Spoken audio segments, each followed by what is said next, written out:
Hello, GED students. Welcome to the Math 144 Club mixed review for right before you take your GED test.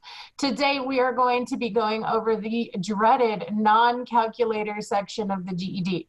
So just a word before we do. You do not need this to pass your GED, okay? There's only 5 questions on the non-calculator section. Some of you guys tell me, oh, I got 7. If you got 7, it's because they were testing new questions on you. But there's only 5 questions that count for any points. And then there'll be like 40 questions with a calculator. So you could totally bomb these 5 questions, get 0 of them correct, and still get a very high grade on your math GED. We're going to see a lot of challenging problems today. The kind of computation problems that they put on the non-calculator section do tend to be either things students always forget or just very specific understanding that if you don't understand something, you're not going to be able to get it. So I want nobody to get overwhelmed by today's lesson. You don't need to know everything that we're going to do, but the more of this you do know, the better prepared you'll be. So calculators down. You don't get one today. It's going to be our only class like this. And I got a bunch of GED students here with me that are going to be helping me today. And already Amy, I think, is mad at me. She put that calculator down. That was a horrible thing to say. Here we go. Let the battle begin. Okay, so let's start with this, you guys. On a number line, what is the distance in units between 8.4 and negative 9.2? My first question, as usual, is what are they asking me to do or to find? To know the distance We between need to know the distance. minus 9.2 and 8.4. Okay, Manal, I kind of like how you said the negative 9.2 first. It might be because you're picturing a number line. So I have a lot of students who their whole problem solving technique with this is to give up. Don't give up before you draw yourself a number line. Okay, it says on a number line, let's bust out a number line. We generally draw a number line moving from left to right here. Let's just think about these numbers. Where would I find these particular numbers on a number line? Any thoughts? 8.4 would be in the positive direction. It would be in the positive direction. And do you know which direction we generally use for when we're going off positive, Stephen? It would be to the right. Absolutely. So let's just put 0 somewhere in the middle. And 8.4 would be 8.4 units to the right of 0 on a number line. And now you guys, I could draw. I'm just being too lazy. 1, 2, 3, 4. I don't want to do it, you know. But I could, but I'm just saying that's 8.4 units away to the right. And then how about the other number? It would be on the left of the 0. Good. How far away from 0? I guess it would be 9.2. Exactly. It'd be 9.2 units to the left of 0. Wonderful. So we have this beautiful diagram, and we want to figure out the distance between these two numbers. So we want to figure out how far is this. Any thoughts? So could you just count from right to left? Sure, why not? Okay. Well, I say I've already counted this. I know how long that is. How long is that piece? So that's 8.4. And I've counted that one as well. I know how long that piece is. How long is that piece? 9.2. Beautiful. And I'd like the total. So you could just minus. You want me to minus? Hold on. There's 2 different ways to do this. So let me follow through with the minus. What were you saying, Amy? What would you like me to minus? I was saying 8.4 minus 9.2. That won't work. Right. Let me tell you why. If you take only 8.4 and you minus 9.2, you're going to get something really, really tiny. You're going to get negative 0.8. 2 problems with this. First problem, it's negative. Distance is never, ever, ever, ever negative. Distance is always positive. Second problem with it, this is really small. These 2 things are super far apart. How could that be right? So there is a way to subtract it, but it's not that. So was anybody else thinking anything else? Is it like the same as absolute value or something? It definitely involves absolute value, Stephen. Can you explain to me a little bit more about what you meant about that? It will actually be positive because 8.4 is more than 9.2. I don't know, I Okay. might be wrong. So you know that I need a positive answer. I hear you saying that. So one way to guarantee that I get a positive answer is to start with the bigger number. Is that what you were trying to tell me? Yes. Yes. And so Amy's right that we can subtract to find distance. Distance is synonymous with difference, which means we can subtract. But the problem is Amy didn't subtract the right number. Amy, you subtracted 9.2, and I don't have 9.2. I have negative 9.2. This is the way to think of this as a subtraction problem. Now, that means, though, that you have to know how to deal with subtracting a negative by hand, because you would not have your calculator if you did this on the GED. Does anybody know how to subtract a negative number? When the two negatives are next to each other, it turns into a positive, right? Exactly. One way to consider this is the opposite of subtraction. You guys, you can read a negative sign as opposite. The opposite of subtraction, or the opposite of a negative number, is a positive. Two negatives in a row turn into addition. So really, I'm adding 8.4 and 9.2. Now, this is really interesting because when the two of you were talking, one of you said subtract, and another one of you said, no, wait, isn't this addition? Yes, if we subtract a negative number, it turns into addition of the absolute values. That's what you were talking about, Stephen. When I say absolute value, I'm just talking strip those negative signs away. Okay, so 8.4, this distance, plus 9.2, that distance, and we see they're 17.6 units away. And that makes sense for two reasons. Distance is always positive. And a second reason is because we know those two numbers are far apart. They are not close together. They were quite a distance apart on this number line. Okay, so two different ways to think about this problem. Doesn't matter which way you think about it, as long as we use common sense to vet our answer. Now, I don't have all the math on the non-calculator section up on the crash course yet, because like I said, it is my last priority for students, because it's 8 years worth of basic math, and I don't have 8 years with anybody, you know, and so I don't have a lot of it, but I do have this up there because it's so weird for people. This is in the Math 101 unit.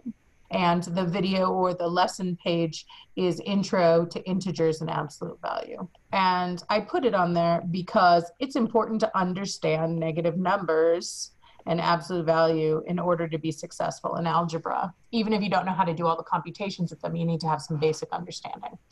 Okay, here's another fun one. Simplify. What are they asking me to do? Simplify. What does that even mean? To make the fraction smaller. Oh, Right? that's reducing fractions? Is that what you're referring to? Uh-huh. Okay, so reducing fractions and simplifying aren't exactly the same thing, but if simplifying is a big old umbrella of different skills, reducing fractions is one of those skills. So yes, reducing fractions is part of simplifying, but simplifying is much broader than that. Simplifying kind of just means obey the operations. So we have two operations here. Anybody see the two mathematical symbols that tell us what to do, what operations we have going on? You have a square root. Absolutely. I have this radical telling me to take a square root. That's an operation, so we can perform that operation. And I have one more operation, the one Amy noticed. I have a fraction bar, which means basically the same as divide. Lovely. Andrea said a great thing. She said, what number times itself gives you 144? Looks like Andrea understands a little bit about square roots. She knows that when we say the square root of a number, and let's start with 144, we're basically saying what number squared, or what number times itself, equals 144. And Andrea is right, it is 12. Now, Andrea only dealt with the top of this fraction when she told us it was 12. Absolutely. Looks like Andrea knows that you can square root both the bottom and the top of a fraction. She said, and now the square root of 81 is 9. When you multiply fractions, you can multiply straight across the top and straight across the bottom, super duper easy, because squaring and square rooting is an application of multiplication. The same rule applies. We can just square root the top and square root the bottom. My first instinct was to reduce the fraction and then do the square root. I don't know. Yeah, and it actually doesn't matter, Amy, what order you go in. I happen to know from looking at this particular problem, because it was a perfect square on the top and the bottom, that my life would be easier to do the square roots first. Okay, but there's not one right order to do this in. So I have 12 over 9. So a lot of students are so happy they're done. I'm done. Am I done? No. There we go. Another part of simplifying, as Amy pointed out, is that all final fraction answers should be reduced to lowest terms. Now, if you're doing this anywhere else on the GED, your calculator will reduce, but we're on the no calculator section, so we have to know how to do it by hand. By 3. Absolutely. When you're reducing, you pull out any factors that these numbers have in common. And as Manal's pointing out, both 12 and 9 are in the 3 times tables. They have a common factor of 3. What would I get if I divided them both by 3, Manal? 4/3. Beautiful. Can this fraction reduce any further? No, it can be reduced. No, it can't be reduced. The only thing these two numbers have in common, the only times table they're both on, is the ones. Once you reach the ones, you're done. I always say 1 and done. Once the only common factor two numbers have is 1, we are done. What about the square root? The radical, we don't put it with the 4/3? Oh, good question. A lot of people do that. Once you do something, it's used up, it's gone. So Manal, we already took the square root of 144, and we already took the square root of 81. We did that. It is now used up, it's gone. We don't need the symbol anymore. Does that make sense? I'm Yes. so glad you asked that, because so many students keep carrying that square root symbol around long after they used it up.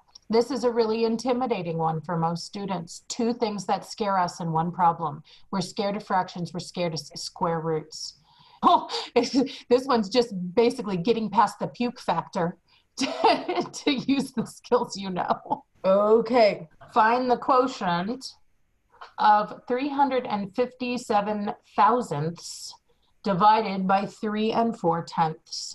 Any thoughts? What are they asking me to do or to find? You want to divide? They asked me to find a quotient. Andrea and Stephen say that means to divide. Yeah, quotient is the answer when you divide. And if you didn't know that, hey, there's a clue that we're dividing. Now, I love this because I can translate divided by using a mathematical symbol. There's a divided by symbol. That or fraction bar. They both mean divided by. So that's basically what they're asking me to do. Again, if I would rather multiply and divide decimals in a calculator all day long. However, when the GED includes this, it's on the no calculator section. So if you had to do it by hand, any thoughts? What tool might you use? This is where you have to move the decimal over. You're right. You do not want to divide by a decimal. Now, I mean, you could, Stephen, but most students don't have their 3.4 tables memorized. And so a lot of teachers will teach you to jump the decimal. Instead of dividing with 3.4, they will tell you hop that decimal over and divide by 34. But you never, ever, ever, ever just change a number in math without a consequence. There is a consequence to this. If you change one number, guess what? You must change the other number. A division problem is a fraction. It is a ratio. So you can change the numbers as long as you change them by the same ratio. Just like a fraction can get twice as big on the top and twice as big on the bottom, same thing with a division problem. We can get bigger on the top or with one number as long as we get bigger on the other. So whatever change you make to the one number, you must make the exact same change to the other number. So you must move the decimal the same direction and the same number of times. So then this number would then be 3.57. Now you might say, but the other one's a decimal. I don't really care about that one as much. It's just the one I'm dividing by that I care about. So that was good. You're right, Stephen. I can hop decimals to make my problem easier. Now what? Now you need to put the 34 inside of the division symbol. So you want me to use this little long division house. It doesn't have a name because it's not actually a mathematical operation. It's just a way of organizing our scratch work. So yes, that's what but the thing is, Amy, you told me to put 34 where? Here or here? So by reading it, I guess it actually would be 3.57 would be in and 34. Yes, wonderful. Thank you. Too many elementary school math teachers teach their students a lie. They teach their students that the larger number has to go inside the house. That is just simply not true. Okay, whatever order they're in here with the divide by symbol should get switched when you're doing dividing into. Okay, the total should go inside the house. The number of pieces you're breaking it into should go outside. This does say 3.57 divided by 34. When I read this one, I say 34 divided into 3.57. And those are opposite ideas there. Okay, so great. Now what? So 34 can't go into 3, so we would put it 0. Okay. And then 34 goes into 35 once. Wonderful. And 134 is worth 34. So I'll write a 34 under and take that away so I can see what I have remaining of that 35. And notice I'm just ignoring the decimal. I don't really care about it yet. 35 minus 34 is 1, and then drop a 7. Now what? We put decimal up and we will put 0 near the 7. I can put the decimal up. I'll usually do that at the end, but I always joke that decimals are holy. They float straight up. They never fall down. But yes, what am I going to do with the 17 though? I've got 34 going into 17. That's a problem. We put 0 near the 7. Beautiful. Well, I'm going to put 0 right here first. Do you understand why I want a 0 up there first, Manal? 34 went into 17. 0 times. It's super duper important that you don't skip any decimals. That's one of the most common mistakes. Students skip a decimal place and they miss zeros in division. So 34 went into 17 0 times. And now Manal knows I need another digit. And yes, Manal, I can have as many zeros as I want. So I'll drop a 0, and now I'm doing 34 into 170. Okay, great, guys. Any thoughts? How many times might 34 go into 170? 5. 5. Let's check that. 34 times 5. 4 times 5 is 20. 15, 16, 17. Manal's right. 34 goes into 175 times with no remainder. So I'm done. And as Manal pointed out, the decimal did float straight up. So I got that. So Manal's obviously good at long division. She's very skilled, but I always in a GED classroom have 2/3 of the students who are just fine with long division and 1/3 of the students who've practiced it over and over and over again, and it just won't stick. So it might not be anybody in this class, but I need to talk to the whole internet. If you are one of those who really, really struggles with long division, you probably forget the 0. You don't know where the decimal place goes. You have this kind of jumble of numbers. One trick you can use is just to put columns in between the numbers. Just breaking it up with columns can help you make a lot less errors when you do long division. And then if you practice it that way and it still won't stick for you, I want you guys all to Google partial quotient division. I don't have any videos on this yet. It's on my to-do list, but a lot of great teachers out on the internet do. This is an alternative to long division. It is another way to do division, and it is very good for students who struggle with place value. If you just cannot keep that place value straight in that long division, it's because long division relies on memorization of steps. If you're not a great memorizer, you're just never going to understand long division. This does not rely on memorization of steps. Okay. Order the following numbers below from least to greatest. Okay, what are they asking me to do or to find? We have to change them, convert them to decimals. We could convert them to decimals, but hold on just a second. That's not actually what they're asking me to do. That might help me to do what they're asking me to do, but what are they asking me to do? Let's just start there.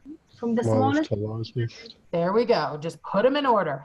We're just putting them in order. And yes, as Stephen said, that's from smallest to largest, or Andrew said from least to greatest. Absolutely. Now, Manal knows one way to do that. One way is to turn them all into the same kind of number. If you turn them all into the same kind of number, they're easy to compare. And Manal was picking decimals, and we could totally do that.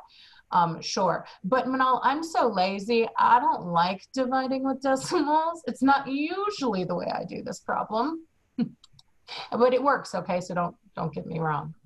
Okay, but I say that you can tell the smallest number right now. And it's because I know what a fraction bar means.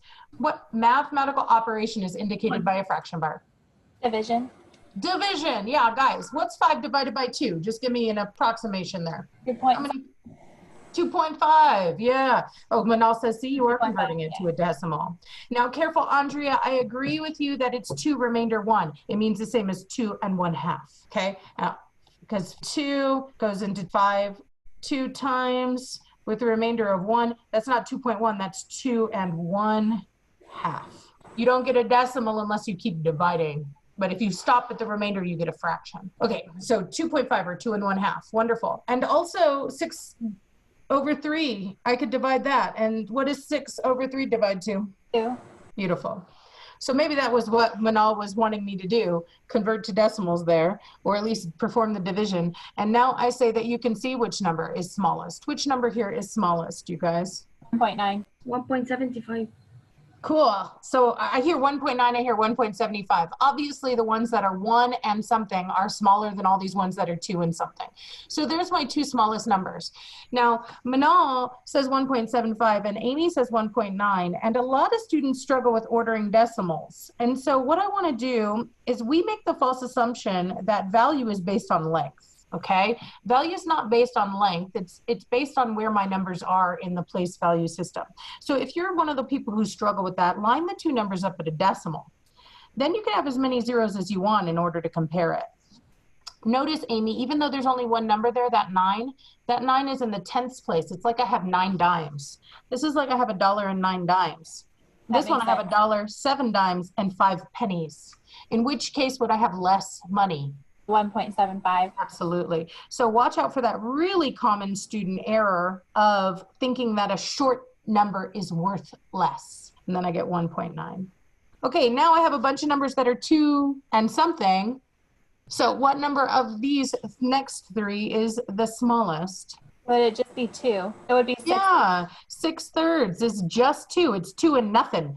2 and nothing more. And so 6/3 comes next. Now, I got a whole lot of students who, when they look at this in fraction form, 2 1/3 and 2 1/2, do not know which one is bigger. And so I just want to, before you guys shout it out, I want to visualize it, okay? Let's look at a third versus a half. Now, obviously this is 2 1/3 and 2 1/2, but looking at 2 1/3, that means I've taken one whole thing, I've broken it into 3 pieces, and I have one of them. Whereas 2 1/2, I have something broken into 2 pieces, and I've got one of them. Okay, which one is less, a third or a half? A third. Absolutely. So 2 1/3 is going to come next, and now finally the 5 halves, because that is the same as 2 1/2. These ones, when there's so many numbers, it's just hard for me to separate them. Yeah. Notice how I figured out all the ones that were 1s first, and I kind of ignored the other ones while I was just considering those 2. And then I looked at all the ones that were 2s and considered them together. But kind of breaking it down that way, you'll have an easier time, Amy. Just give yourself a couple of numbers at a time. And now if this is on the GED, it would be multiple choice. So even if you can't get them all, but you get a few in an order that you could rule it out and narrow it down. Does that make sense? Yes. I got so many students scarred by teachers that told them there's one right way to do math, you know. As long as we're using logic, we're okay. Okay. This is one reason why it's so super important that students understand the word simplify, Amy, like we were talking about earlier, because students who think simplifying has to do with fractions look at a problem like this and are like, wait, what?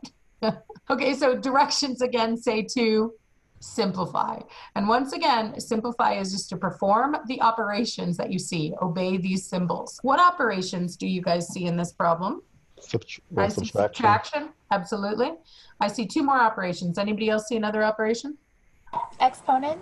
Yes, I see this power here, which is an exponent, and I see this cube root, which is also an exponent.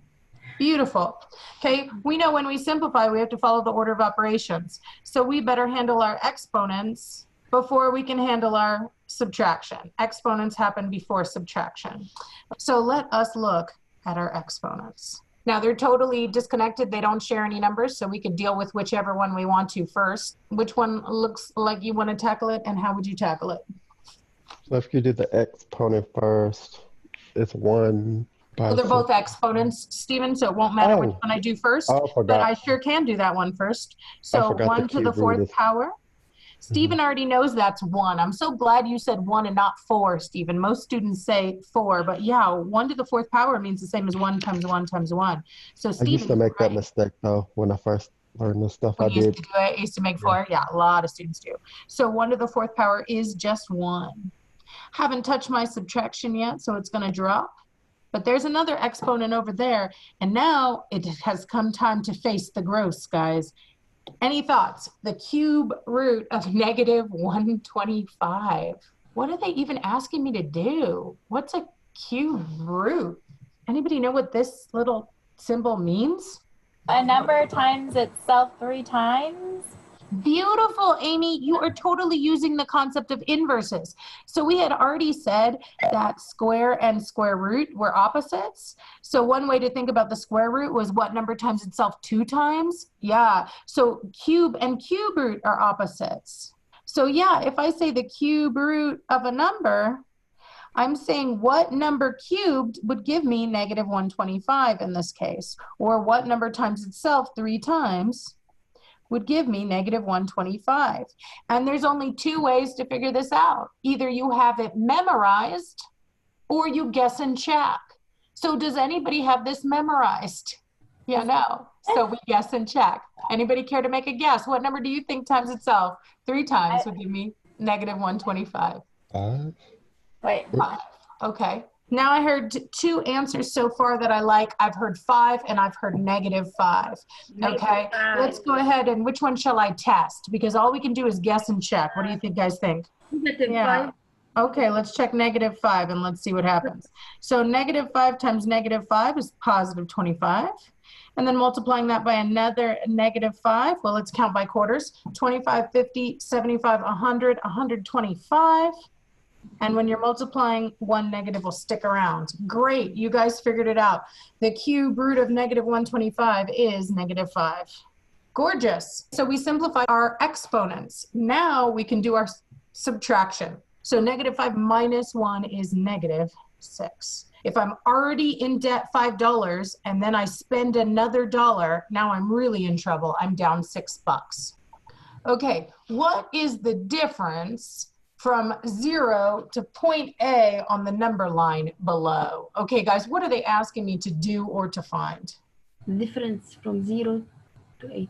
Beautiful. The difference from 0 to point A. But I just need you guys to know difference and distance are absolutely synonymous. They mean the same thing mathematically. So what is the difference from 0 to point A? What is the distance from 0 to point A? I said something so important about distance the last time we were doing it, and I say the same thing about difference. Difference and distance, since they're synonymous, are always, anybody remember what I said? Always. Like, no, you talk a lot, Kate. I don't remember what you said. Okay, write this down. Distance, difference are always, yes, always positive. I want the difference from 0 to point A. From 0 to point A. And I got a whole lot of students super proud of themselves that go, okay, 1, 2, 3, 4, 5, 6, 6. Yay, I'm done, Kate. No? What's wrong with that? Shouldn't it be, some of you guys are looking at me like, shouldn't it be 6? Because before C, it says negative 1. Brilliant. From here to here, from 0 to negative 1, that's just 1 unit. Yeah, and I counted it like it was 4. 1, 2, 3, 4. But it's labeled like it's 1 unit. So you guys, just the tick marks are not necessarily equal to 1 unit. The tick marks are not necessarily equal to 1 unit. So there's 1 unit. So how much are the tick marks equal to? Any thoughts? If you take one whole thing, in this case 0 to negative 1, and you break it into 4 pieces, we've just broken that into fourths. Each one of those tick marks is a fourth. It's 4 pieces makes up the whole. 4 pieces makes up 1 whole. So each one of those tick marks is a fourth, like a quarter. I'm definitely 1 and something away, but 1 and how much away? And 2. Yeah, 1 and 2 fourths. Of course, yes. Cool. Now, this is an absolutely, totally true answer, but it isn't done. Like Andrea asked me last time, she said, would you always do that with fractions? Yeah, all final fraction answers should be reduced to lowest terms. 2/4 is not reduced to lowest terms. And a lot of us have this one memorized. Do you guys know what 2/4 is? 1/2. It's 1/2. I'm half of the way through the next unit, okay? But even if you didn't know that, you could certainly see that 2 and 4 have a 2 in common. Dividing out the 2 they have in common, I would end up with a 1 and a 2. Notice that my reduction does not affect the whole number. You do not divide the whole number, just the fraction. Did I make an easy thing hard? Realizing they're in fourths. That's the key. Yeah, and there is no guarantee that the number lines you have are going to count by units. The tick marks could be fractions, fourths, thirds, fifths, anything they want. Or they could even be counting by larger numbers, 20s, 40s, 15s. They can count by anything they want to count by. So pay attention to the markings so you know what the tick marks represent.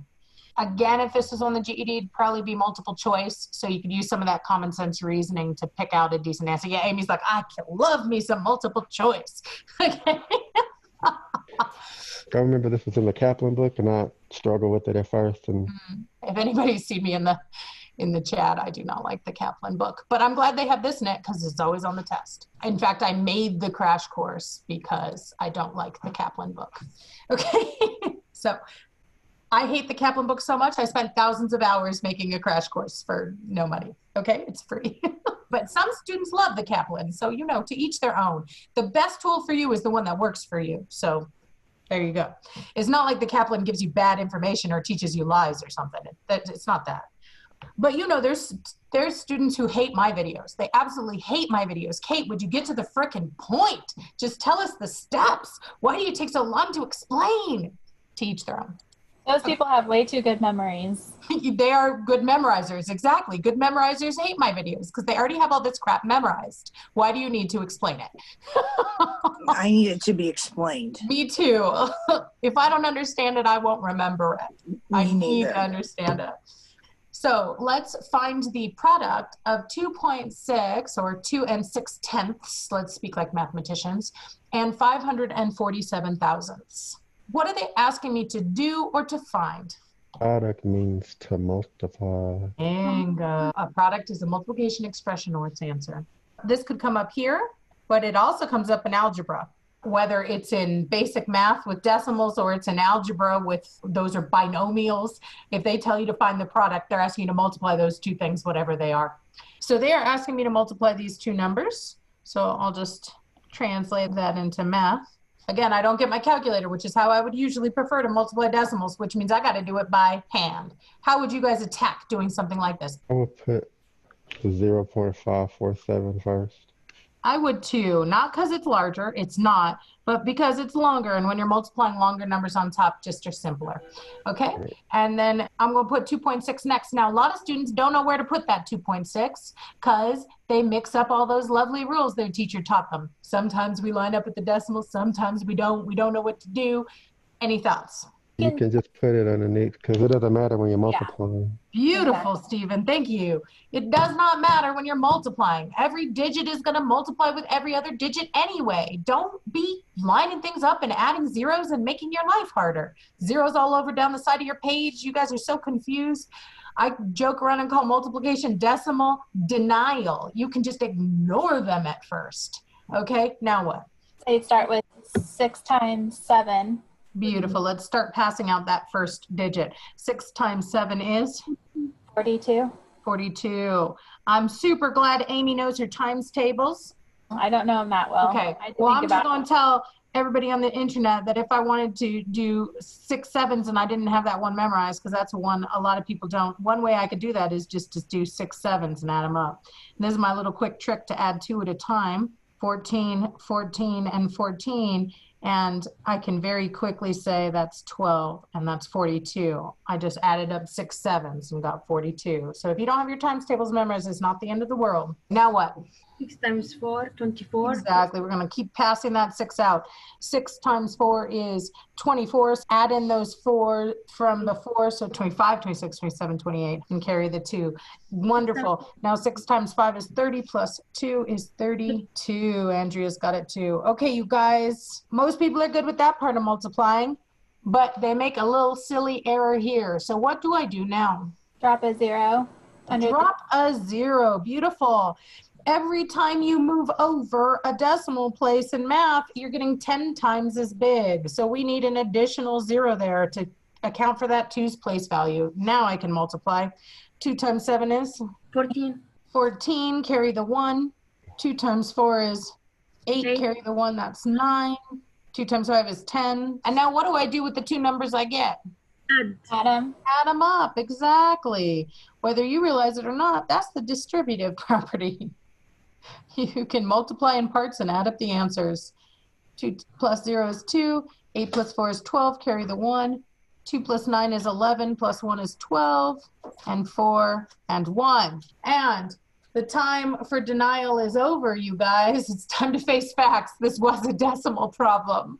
Where should I put the decimal in my answer? We count four numbers Ah, wonderful. Why? What told you? 4. because there's one decimal in the first number, and the second one there's 3 numbers before the decimal. Beautiful. So the total number of decimal places in the problem should be the total number in the answer. So 1, 2, 3, 4, and yes, I get 1.4222. This is lovely. You guys clearly remember your decimal multiplication, and I think that's lovely, but I have to tell you that most students don't remember their algorithms, especially the students I work with. They get their rules all mixed up. So I just want to step back a little bit and tell you how, even if I forgot everything I ever knew, I should know about what this answer is, be able to choose it out of a multiple choice. I want you to look at these two numbers.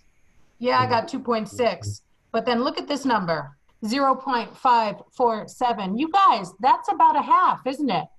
Okay, well, if I take half of 2.6, I'm going to get something about 1.3. And look at that, 1.422222.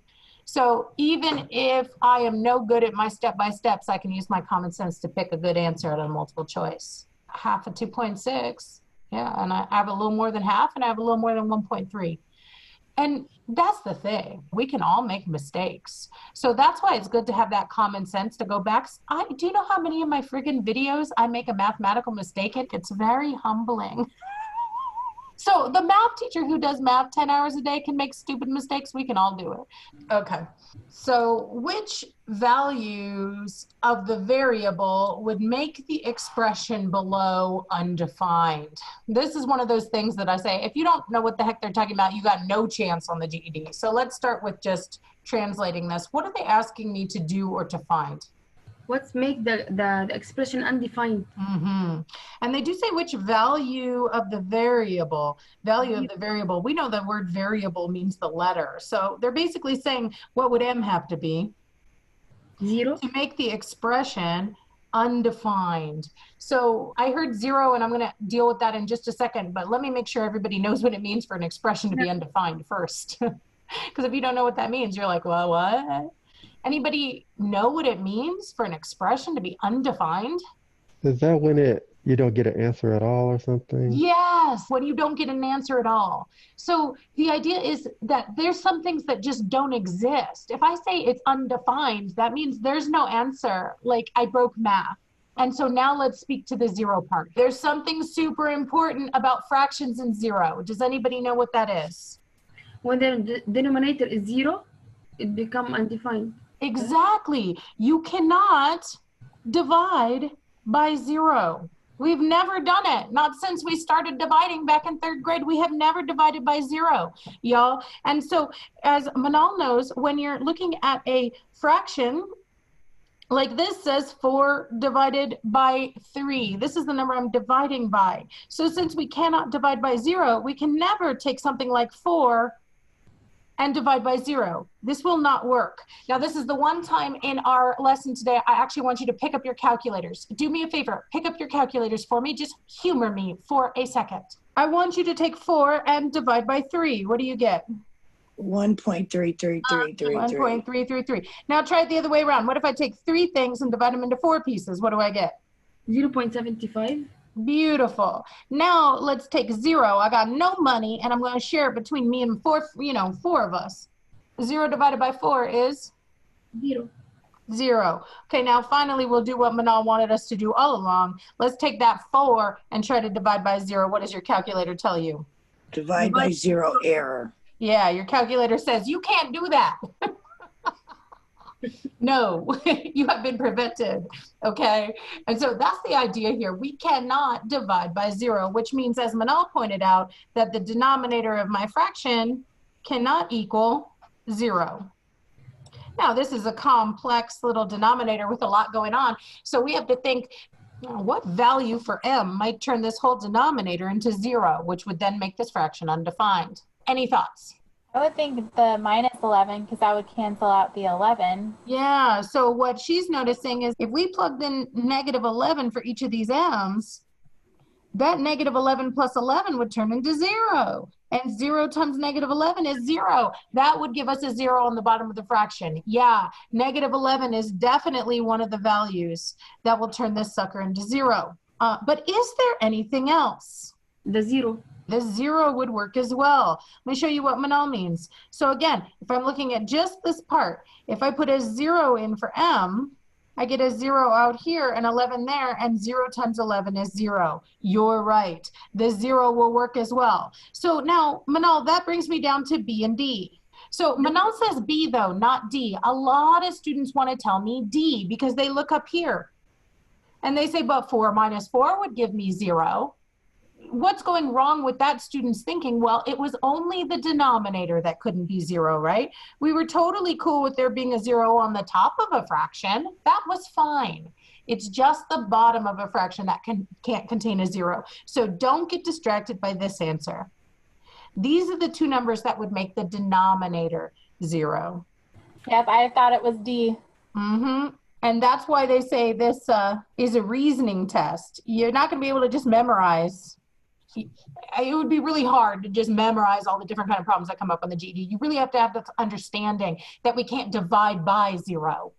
We can take no money and share it with as many friends as we want. Okay, I'm going to take all my no money because I have no money. I'm a teacher with 6 kids, okay, guys? And I'm going to share it with all you guys. We are all now very poor. We all have no money, okay? But I can still share it. I'll share my nothing with you. I'm super generous like that. There are so many memes on the internet. I'm totally going to do this, you guys. There's like mad divide by 0 memes. I always find a picture's worth 1,000 words. So let's look at what the internet thinks happens when you try to divide by 0. Oh my, there's a lot of cussing. I'm gonna have to get that out. But anyway, apparently, oh look, dividing by 0 causes nuclear bombs. Holes in houses. It's pretty scary. We'll remember that probably. I had one up in my classroom about killing kittens. every time you divide by 0, a kitten dies or something like that when I was a high school teacher. Next problem. Find the greatest common factor of 54 and 72. Well, at least they were straightforward. What are they asking me to do or to find? They need the greatest number between the 54 and 72. The common number. Beautiful. The greatest common factor. So greatest is an easy word. Hey, big. Common, okay, we know what that means. That's plain English. But how about factor? I've used it already today. Did anybody catch what a factor was? Is when you multiply. Like how many times it goes in that number? Yeah, a factor divides another number. Or as Manal was putting, you multiply together factors to get a number. So, you know, that's 2 ways to look at the same coin, right? We multiply up or we divide down. Okay, so a factor, when I say the greatest common factor, I'm talking about the biggest number that divides them both. There are so many methods to finding the greatest common factor. So again, I cannot focus on memorizing here with you guys because one teacher teaches it this way, one teacher teaches it that way, and there's no particular way that's better than another, okay? Any thoughts? Andrea is noticing a number they have in common. They have 9 in common. I love a guess and check method with greatest common factor, but I do want you to make sure that you check it. Just like with reducing fractions, you can divide out what the 2 numbers have in common and see what's left. So I'm going to take that 9. Andrea says those numbers are both on the 9 times tables. And what I'm going to do is I'm going to divide it out of both numbers. Now, this is not some ninja new math I'm doing. I'm just organizing my work, okay, guys? I'm going to put 9 into both 54 and 72 to see what I have left. I'm going to pull out that common factor so I can examine what's left. So let's do that. How many times does 9 go into 54? Yes, 6 times, says Andrea. 9 goes into 54 6 times. And then how many times does 9 go into 72? Beautiful. 8 times. And if you didn't know, you could always count by 9s, right? 9, 18, 27, and use this list to figure it out. Absolutely. We can see it goes into 54, 1, 2, 3, 4, 5, 6 times, and 72, 8 times. Okay, now what I want you guys to examine is the remaining two numbers. Just like with reducing fractions, just because you found one common factor doesn't mean you found them all. Is there anything else that 6 and 8 have in common now that you pulled out the 9? 2. 2. So, Andrea, 9 was a common factor, but it wasn't the greatest common factor. I can keep pulling. They have more in common. So let's divide that out. 6 divided by 2 is 3, and 8 divided by 2 is 4. Now examine those numbers, 3 and 4. Do they have a common factor? No. Just one, exactly. Or no, nothing important, as Stephen knows. So 1 and done. Just like with fractions, once we hit the common factor of 1, we're done. So what I see here is that they don't only have a 9 in common, they have a 9 and a 2. Now I want the greatest common factor, so I need to put that 9 and that 2 together. Guys, any thoughts? How can I put these numbers together? Adam? Adding them won't work because it's not the opposite of what I was just doing. As I was pulling them out, I was dividing. If we pull out through division, we're going to put back together through multiplication. Multiplication, exactly. Whenever you're playing with factors, you're multiplying and dividing, right? Because factors are how we build numbers through multiplication and break them down through division. Okay, so you see that word factor, your brain should be just full of multiply, divide. So I'm going to multiply them back together. 9 times 2 is 18. Both these numbers are actually divisible by 18. Yeah, Andrea, and you guys would never know that because you don't have your 18 times tables memorized. So that's why it's important, if you have a guess with a common factor, to pull it out and keep on looking and examining those numbers to see if they have anything else in common. That is the first time I've ever seen it done that way. I have multiple videos on this. This is my cheat method for finding a GCF. I was not taught this in school. Everybody uses the factor rainbow way where you list out all the factors and then you look for the ones in common. But I don't like that way because we don't know our higher times tables and a lot of students are bad at factor rainbows. So I really like this way because you can just take out anything you know and the numbers keep getting smaller and smaller and you can keep finding more and more factors.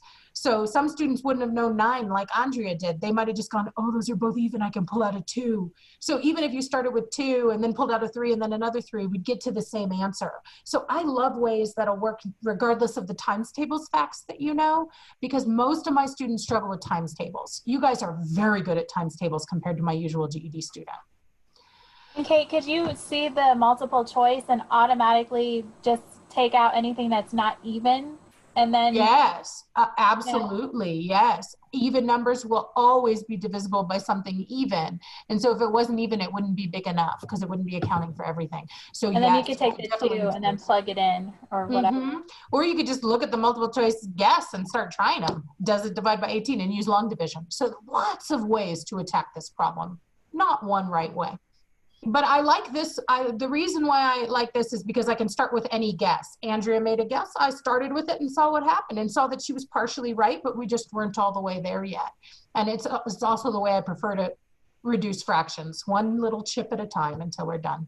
And yes, Andrea, if you knew your 18 times tables, you could automatically use 18. So the more times tables you know, the faster you'll be at this. But even if you don't know that many times tables, we can still figure it out. You guys are asking such good questions.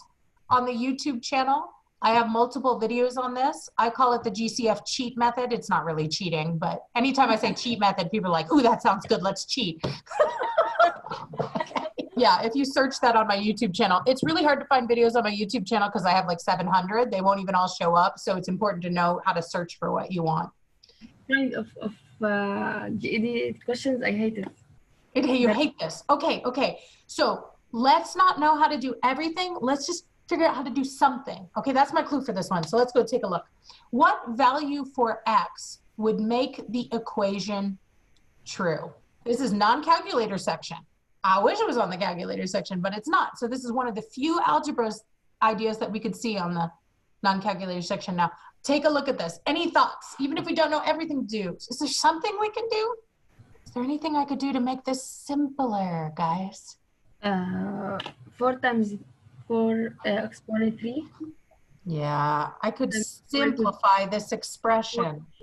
Even in algebra, if you see something you know how to do straightforward, you can go ahead and do that. And Manal knows, she's already telling me how to simplify this expression.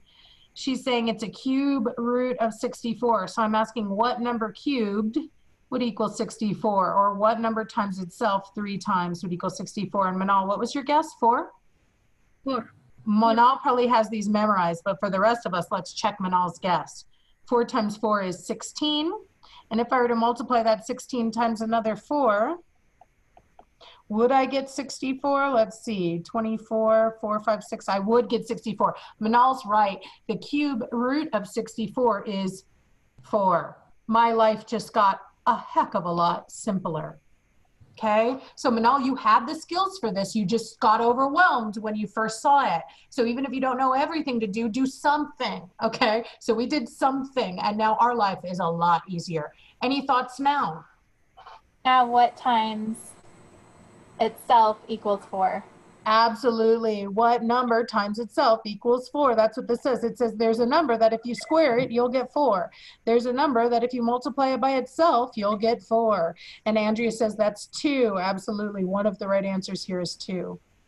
Now, this is the only one I expect to see on the GED, 2. But for those of you going on to college math, do realize that there's actually 2 answers to this. You could actually take -2 and square it and get 4 as well. -2 times -2 is also +4. So there actually is 2 right answers. However, on the GED, they usually only test you on the positive answer. If it was on the GED, it'd probably be multiple choice. So you just could look through the answer and there'd be your 2.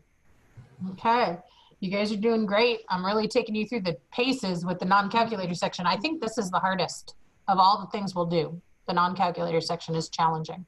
Okay, which expression below could be used to find the difference between 2 points, A and B, on the number line? Okay, so what are they asking me to do or to find? The distance. You define the difference. Difference or distance, exactly. Those 2 things are absolutely synonymous. They mean the exact same thing. Now, you guys are like, we've done this twice before. Why do you keep making me do this, Kate? Because I've seen a bunch of students who were perfectly good at distance until I started writing the answers using algebra. And then y'all lost your flipping minds. Okay. So I'm trying to find the difference or distance between points A and B. Any thoughts? Mathematically, how can we find the difference or the distance? It had to be like C, A minus B. Let's talk about why it needed to be C. 2 things that Manal, this problem says to do. So let's look at the 2 operations here. The first thing it says is subtract the 2 numbers. Take A and subtract B. And that should kind of make sense to us because when we memorize the word difference, that's in the very first lesson I teach in every GED class I teach. I want my students to know that difference literally means a subtraction expression. So it does mean subtract. So I love that. But a lot of students would choose this one and they'd be wrong because there's something super important we said about difference and distance. What did we say? Like now I'm making you say it for the 3rd time, you guys. Distance or difference is always Positive. Positive. Bingo. Absolute value. These are the marks for absolute value. If I put an expression into an absolute value bar, what I'm saying is make your answer positive. So what does C say? C says subtract, and then when you're done, make your answer positive. No, I thought I have to change it to positive. Oh, you would if you were doing the math, but you're not doing the math. So what that expression says right there is subtract your 2 numbers, and when you're done, make the answer positive, not turn it into an addition problem. That's not what it says. It says subtract the 2 numbers, and when you're done, make the answer positive. Now, we're not going to do that because we don't have to. We're not going to do the process, but that's the process described using mathematical symbols instead of words. A lot of students have never seen absolute value bars before. They look at it, it looks hard because it's unfamiliar, but that's all it means. Take whatever answer you got and make it be positive. And we use that for distance or difference because we know they're always positive. Okay, you guys, what is the least common denominator that could be used to add the fractions below? What is the least common denominator that could be used to add the fractions below? Now, you guys have a really crappy habit of not reading the directions. So please, before you start any math here, can you please tell me, what are they asking me to do or to find? Find the common denominator of 6 and 4. Bingo. And not just any common denominator, because there's actually an infinite number of common denominators, but the least common denominator. They are not asking you to add. So many students see the plus sign, they just start in their little processes, and then they get to this answer and they look in the multiple choice and it's not there. I just want the LCD, the least common denominator. Anybody know what a least common denominator is? The lowest number that they have in common multiplication. And exactly, that's the lowest number that's on both their times tables. Now, careful, don't flip it over with factors, which is what most students do. Don't find the GCF, the greatest common factor, the biggest number that divides them. We want the lowest number that's on both their times tables. So 2 is not on 6 and 4's times tables.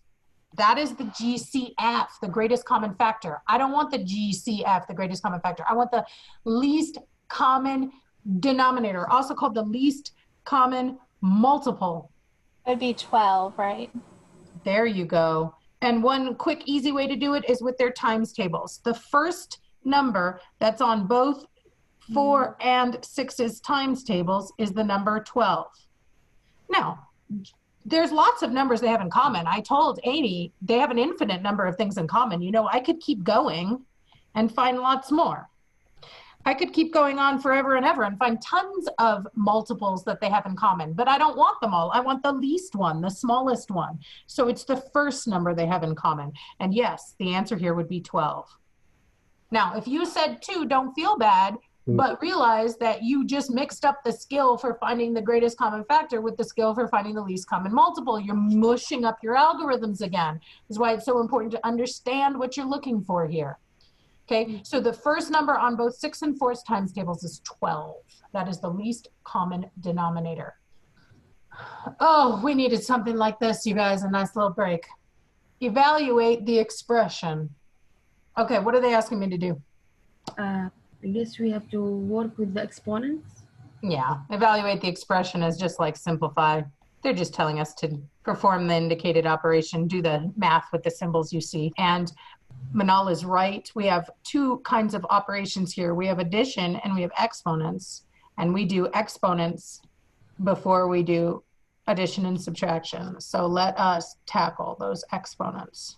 Now, I got so many students, and I love my students. GED students are my people, but we tend to forget something real important about exponents. I got so many students who tell me 8 and 8 right here, and I'm like, come on, guys. 4 squared does not mean 4 times 2. What does 4 squared mean for those students who aren't sure where you guys are getting this?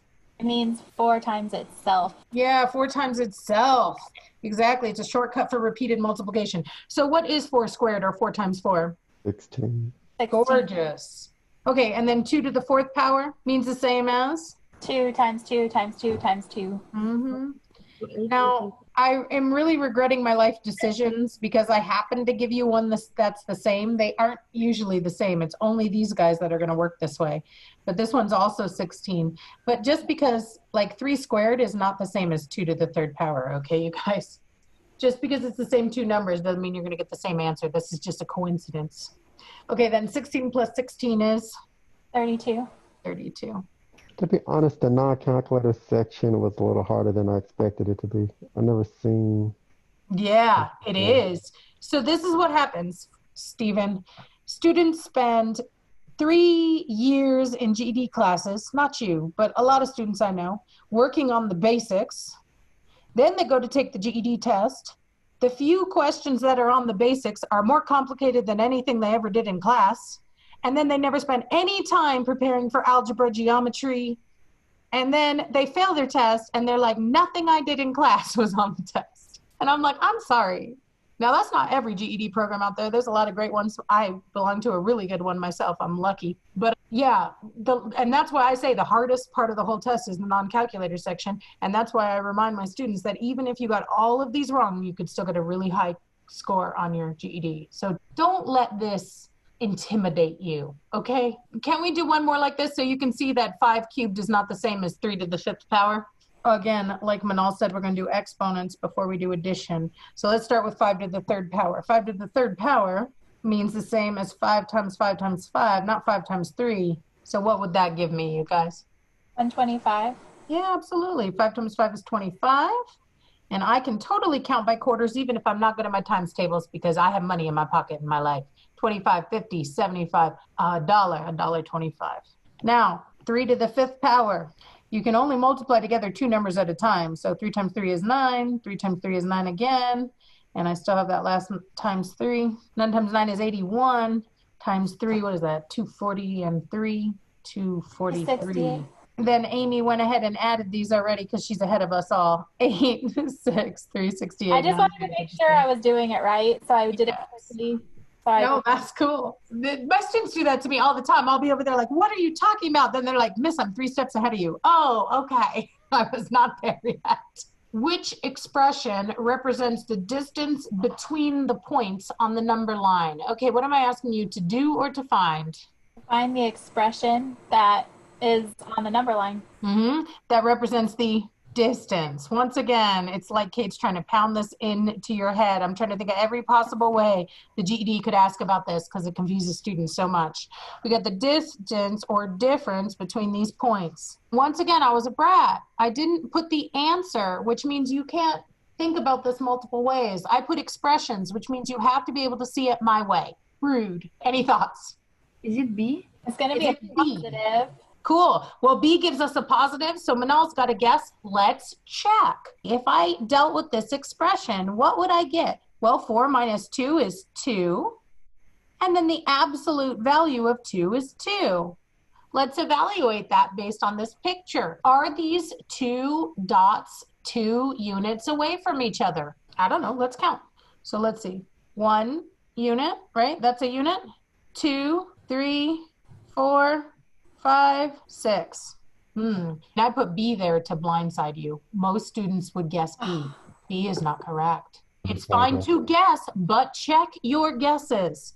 So I'm seeing A. Andrea says A. Let's take a look. Let's simplify A. What is 4 minus 2, you guys? Same, 2.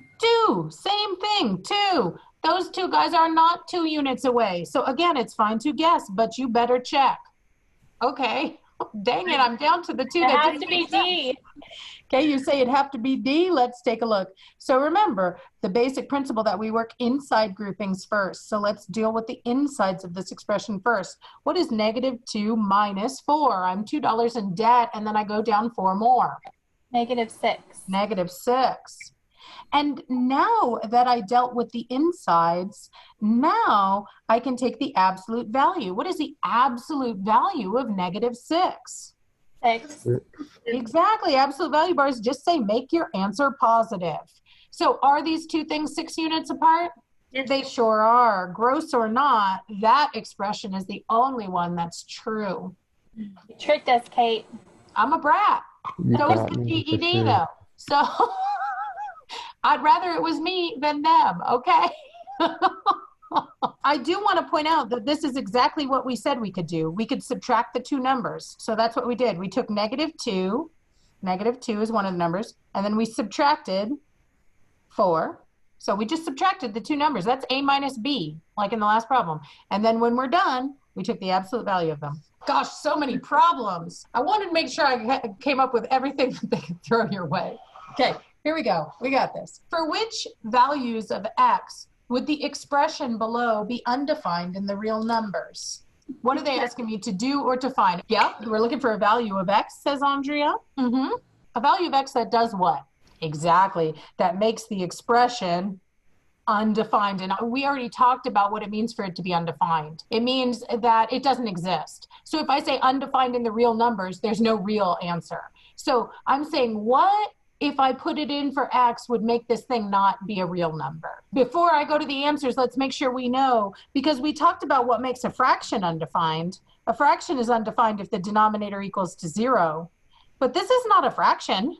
This is some other kind of expression. Take a look at this. What is this called? Radical. This is a square root. A radical or square root, yeah. So this radical or this square root, there's something we're supposed to know about square roots. Negative.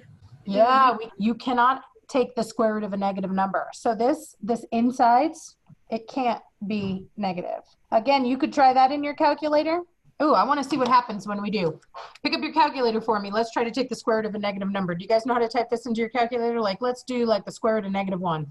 To do square root in the GED calculator, the radical is above the x squared button in green. So anytime you want something green, you have to press that green second button. So press second, and then x squared, and then negative, and then 1, and then enter. You get domain error. You get domain error. Once again, your calculator's yelling at you, Stephen. It's like, you can't take a square root of a negative. So what kind of numbers would give me something negative in there? Let's think about that. So before I look at these answers, because this is usually challenging for students to understand, could anybody just come up with a number that would make this part be negative? Like, give me an example of a number that would make that be negative. 5 minus what? 6. 6, sure. Yeah, if x was 6, 5 minus 6 would be -1. That would not work. Anybody else? Just give me a random number that if I put that in there, that'd be bad. 5. 5 minus 5 is 0. Now, you could take the square root of 0. The square root of 0 is just fine. This 0, what number times itself equals 0? Well, it's 0. So I could do 5, but I can't do 6. Any other number I couldn't do? Yeah, 9, Andrea, nice job. If I took 5 minus 9, that would give me -4 down there, and then my calculator would scream at me for trying to take the square root of a negative number. So I can't use 6. I can't use 9. I could use 5, but it's looking like I cannot use anything greater than 5. Anything greater than 5 is going to make this expression undefined. One of these mathematical things says that. Which one of these says anything greater than 5? C says anything greater than -5. So it'd be B? It's actually A. Oh, greater. Yeah, x greater than 5 will make this expression undefined. Oh. That good? Mm-hmm. So values less than 5 would be okay, but they're not asking me which ones would be okay. They're asking me which ones would be undefined. Which ones would be the bad answers? Anything where x was greater than 5 would make this undefined. It would give me nonsense. So yeah, these are a little weird. Again, I do have videos of this on the YouTube channel because it's so hard for people. If you were to look up undefined expressions, I have examples of both this kind and the fraction kind. But like I said, I don't want to spend a ton of time focusing on something that might come up on your GED once. This might come up on your GED once, so it's not the end of the world if you don't get it this time. Dear Lord, this has got to be the last problem. It's got to be. I've been promising that for like 4 problems, you guys. Here we go. What is the greatest common factor that could be used to reduce the fraction below? Again, this is another problem where GED students don't read the directions. They just start working. What are they asking me to do or to find? Find the greatest common factor between 36 and 62. Beautiful. Yeah. Fraction or not, they're asking me to find a GCF. Okay. Find the greatest common factor. And he's right. When you find the greatest common factor for a fraction, you're looking at between the numerator and the denominator. Now, Andrea is good at this. They like to pop into her head. Any thoughts? This girl has her times tables down. Andrea says 9. Just like we did before, whether you use my little boxes or you do it on the fraction yourself, make sure you take whatever guess you have and pull it out. So let's do that. 36 divided by 9 is 4. 63 divided by 9 is 7. Beautiful. Now let's look at these numbers, 4 and 7. Do they have anything else in common? Is there another common factor we can find? Amy's shaking her head. Amy, I agree with you. 4 is made of 2s and 7 doesn't have a 2 in it anywhere. Yeah, it's one and done. Andrew was right. The greatest common factor here is 9. Notice my answer is not 4/7. My answer is 9. They asked me what is the greatest common factor. The greatest common factor is my answer. Too many students study this much of everything for a long time and they don't pass their test because every question on the test is this deep. So to me, stay focused in one area until you really get it. And then we can go ahead and move on. But if you just have a shallow understanding of everything, they'll fool you again and again and again and again. So you only have to get half right. So we don't have to know everything, but what we know, we should really understand. That's why they call it a reasoning test, right? Oof. I think I'm done. Hallelujah. We're a little tore up, but we made it. We made it. Okay, so this class did a review of what happens on the non-calculator section of the GED, but like I said, the non-calculator section actually ain't that important. My poor friends just spent 2 hours taking notes on me talking, and what we just took notes on, not that big of a deal. But next week's class, we're gonna do algebra. And you know what? The GED is an algebra test. Period. Hands down, it's algebra. Okay. And so if there's anything we do that is important, it's going to be the next review we look at when we play with all mixed up, all different kinds of algebra from the GED. Okie dokie. So if you are like, oh my gosh, I don't know jack about algebra, Kate, please go dig into the algebra unit of the crash course for the next week so that you're not feeling like I'm speaking Greek next week to you. Okay. And I'll see y'all next week. Thanks for coming. I just want to take a minute to give a big shout out to everyone who supports Light and Salt Learning. This is a ministry. I don't make any money off of making these resources because I never, ever want to charge GED students for the materials they need to pass the test. The whole reason I created what I created is because I was sick of all these publishers making money off of GED students and quite frankly, not giving them the help that they needed. So all my resources, all my videos, all my worksheets, the website, the whole lot of it is always free to GED students and GED instructors. So how I'm supported is through you guys. Through Patreon, those of you who support me each month, I am so, so grateful for you. And then, of course, for those of you who give a one-time donation of a cup of coffee or even support me monthly on Buy Me a Coffee, you are such a blessing as well. All of you are the ones who are assuring that GED students across the world continue to have free access to the resources they need to be successful. Thank you so much for partnering with me.